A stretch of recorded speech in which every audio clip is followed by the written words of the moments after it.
I'm sure you're all familiar with the galaxy far, far away in the planet of Batu, located in the Black Spire Outpost. That's right, today we're talking about Star Wars Galaxy's Edge. What's going on, everybody? Welcome back to SoCal Exploring.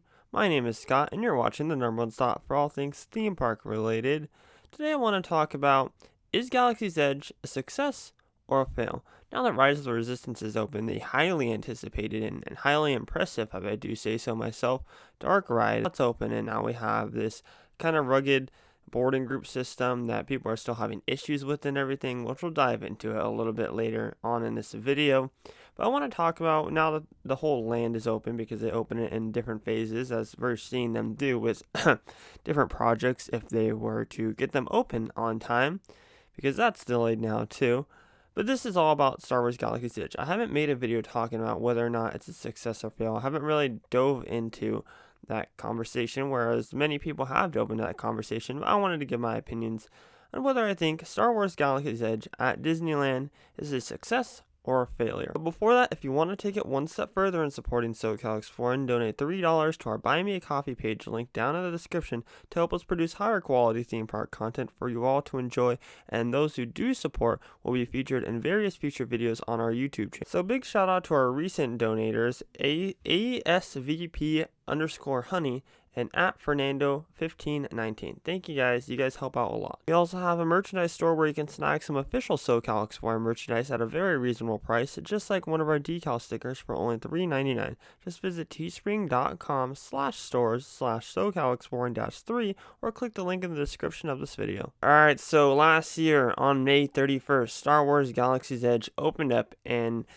thrilled to guess if you had a reservation time and if you were able to get it in the times that you wanted to get it in, because there was a reservation period for Star Wars Galaxy's Edge for the first month, which I have to say I actually like the reservation period.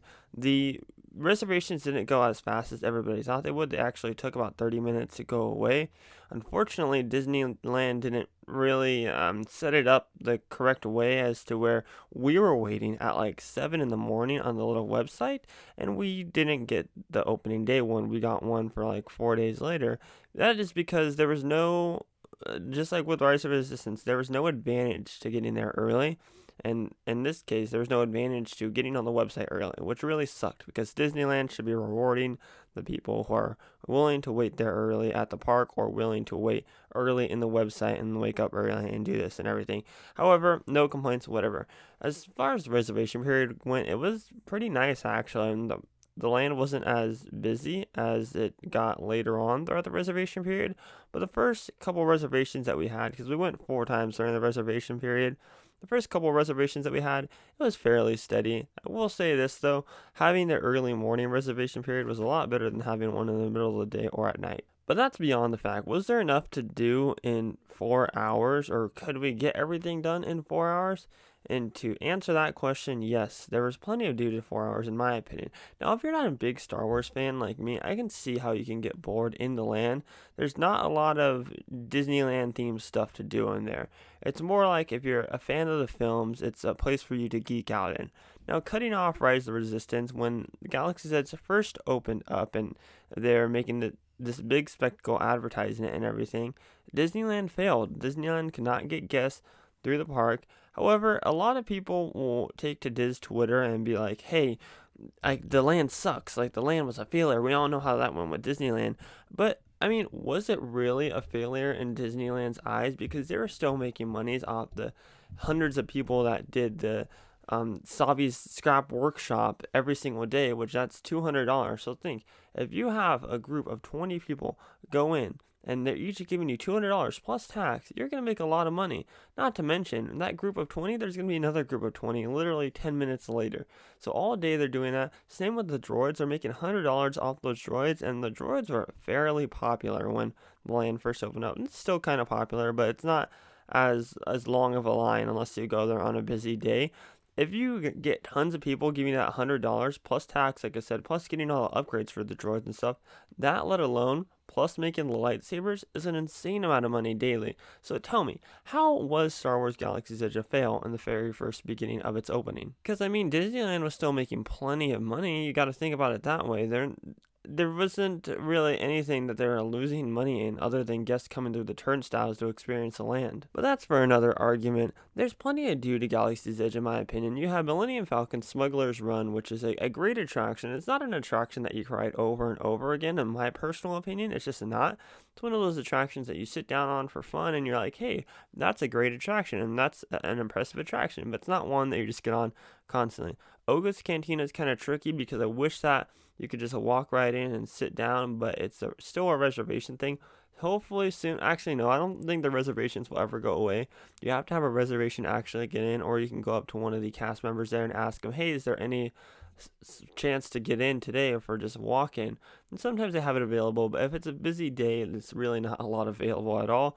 I wish Oga's Cantina was just a walk up thing instead of you having to reserve it, which kind of sucks because I love Oga's. So I've only been in Oga's like 3 times now. I haven't been in there anytime recently. That's the only reason why is because of the reservation thing, and I don't know. I just don't like making reservations for stuff.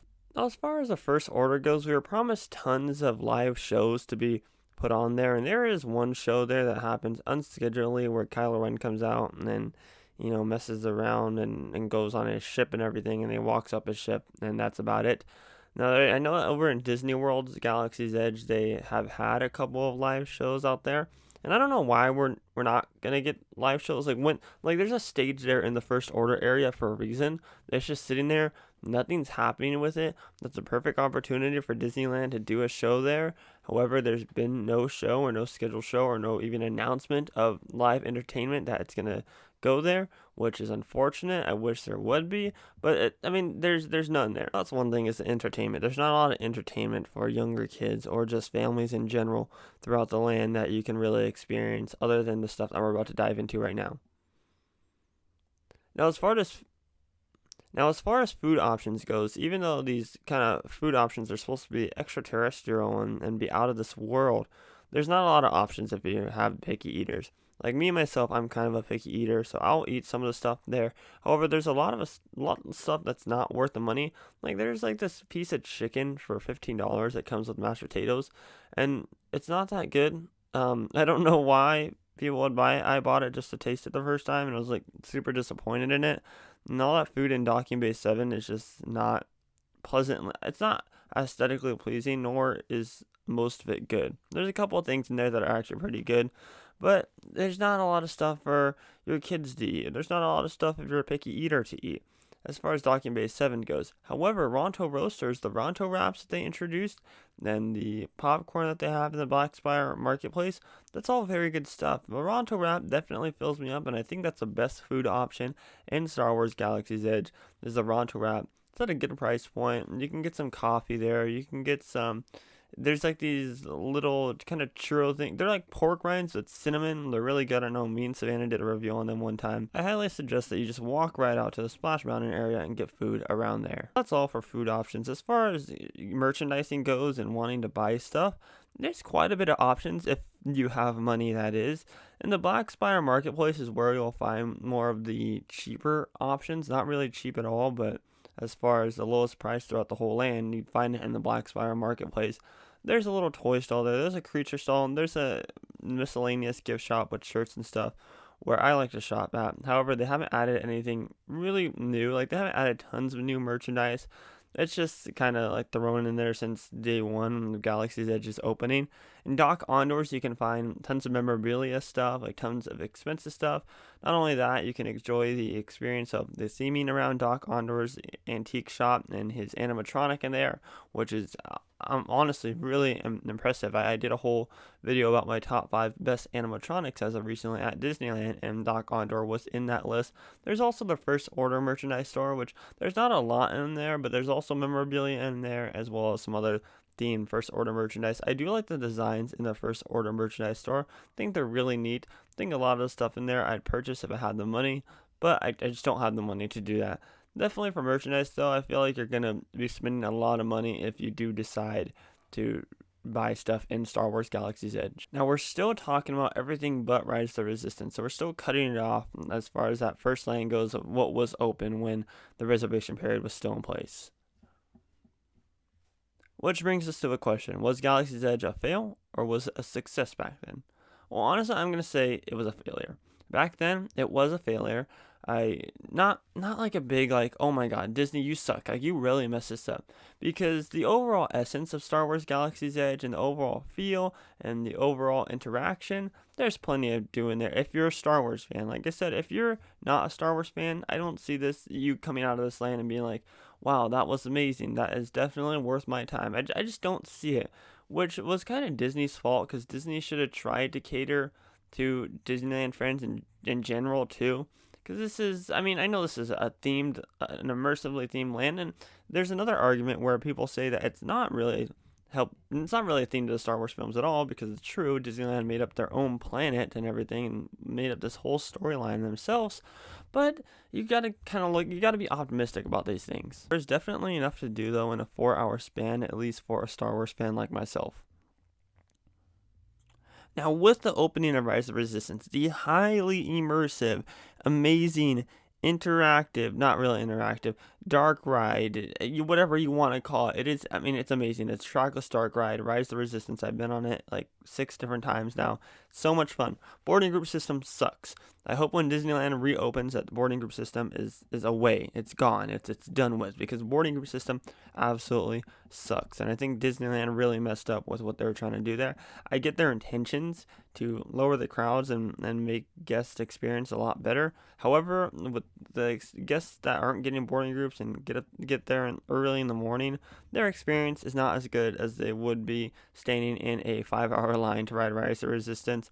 With the addition of Rise of Resistance, Star Wars Galaxy's Edge is not a failure. It's a huge success. You have so much theming going on. The storyline for Rise of Resistance plays perfectly, especially being placed in the Resistance camp. I wish they did a little bit more over there, like maybe a bigger gift store or maybe even another restaurant. However, it's just a little gift shop cart thing, like 2 carts and a couple of ships there that you can take pictures with, and really there's just a bunch of plant life, etc. What they could easily put like a restaurant there or another big merchandising store to fit in with the Rise of Resistance area. However, with Rise of Resistance being placed there, you need a huge queue, and that's why there's such a big area for the Resistance area and not a lot going on over there. It's just basically because the Rise of Resistance, the ride, takes up most of that general area. But with the addition of the attraction, I think Star Wars Galaxy's Edge overall is a big success. I don't see the people that say it's a massive failure. Like I said, when Rise of Resistance wasn't open, I think that it was kind of a failure, but I don't think it was a massive failure. I just think that people hate on it too much and saying that it's so bad that Disney made this land and they really messed up with this one when they didn't. And let's really look at the big side and how much money they're making and how much they keep introducing as far as different food options go. They introduce like new theme stuff, and once again, it's only for those who aren't picky eaters, but they introduce new theme stuff as far as food options goes. Food options are the biggest thing that they've been introduced that's new, and I wish they introduce some more merchandise. Like I said, they've recently introduced a scavenger hunt, but unfortunately Disney's very strict, and that's only for kids, even though a lot of us Disney vloggers want to do it too. That's just unfortunate though. Overall though, I love Galaxy's Edge. I wish that they'd have more scheduled character meet and greets. I get that that'd be kind of weird being in the storyline that they're in, but really all the characters kind of just walk around and you kind of got to stop them and take a picture. I wish they'd have more of a scheduled character meet and greet though in Star Wars Galaxy's Edge, as well as introducing more characters. Like if we could see Hondo Ohnaka walking around and that we can meet him, other than us seeing him in Smuggler's Run, if we can actually meet Hondo Ohnaka and take pictures with him, that'd be so cool. I know recently they introduced R2-D2, a roaming R2-D2, which is really neat, but I wish that we can meet other characters like Hondo, maybe even Doc Ock, or maybe Lieutenant Beck. That'd be really neat if Disney would consider doing that. But as of today, that does it for this video. I want you guys to let me know down in the comment section what you think of Star Wars Galaxy's Edge. Have you even been to Star Wars Galaxy's Edge? Have you experienced everything in Star Wars Galaxy's Edge? Just let me know your thoughts on the overall land since it's opening a year ago. We're almost coming up on an actual year anniversary of Galaxy's Edge opening. I love the land very much. I want to know what you guys think down below. But if you're new here, subscribe with those bell notifications on. Follow us on social media at SoCal Exploring Media on Instagram and at SoCal Exploring on Twitter. Subscribe with those bell notifications on and check out our website, SoCalExploring.com. My name is Scott. You've been watching SoCal Exploring. Positivity is key, and most importantly, remember to keep exploring. Peace. And by the way, happy Easter, everybody. Hope you guys are staying safe with your families.